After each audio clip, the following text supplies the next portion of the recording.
परमपूज्य डॉक्टर बाबासाहेब आंबेडकर यांनी अहोरात्र मेहनत करून आपल्या देशाला, आपला भारत देश जेव्हा 1947 ला स्वातंत्र्य झाला आणि भारत देश स्वातंत्र्य झाल्यानंतर आता कारभार कसा चालवायला पाहिजे, त्याच्या योजना कशा पाहिजेत. कारण कोणताही बघा बाळांनो, कोणत्याही गोष्टीचं प्लॅनिंग जर नसेल तर ती गोष्ट ते काही एकदम सुपर फ्लॉप एकदम यशस्वी ठरत नाही.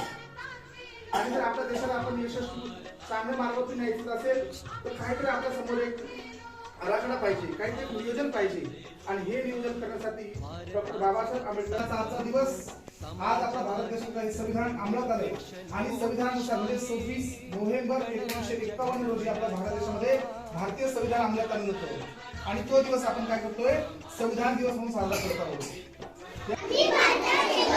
भारताचे एक सार्वभौम समाजवादी धर्मनिरपेक्ष लोकशाही गणराज्य घडवण्याचा व त्याच्या सर्व नागरिकांस सामाजिक, आर्थिक व राजनैतिक न्याय, विचार, अभिव्यक्ती, विश्वास, श्रद्धा व उपासना यांचे स्वातंत्र्य, दर्जाची व संधीची समानता निश्चितपणे प्राप्त करून देण्याचा आणि त्या सर्वांमध्ये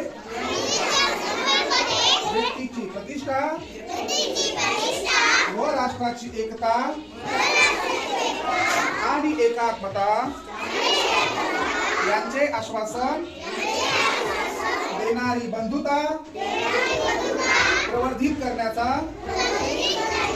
संकल्पपूर्वक निर्धार करून आमच्या संविधान सभेत आज दिनांक 26 नोव्हेंबर रोजी याद्वारे संविधान अंगीकृत करून स्वतः अर्पण करीत आहोत. जय संविधान, जय संविधान.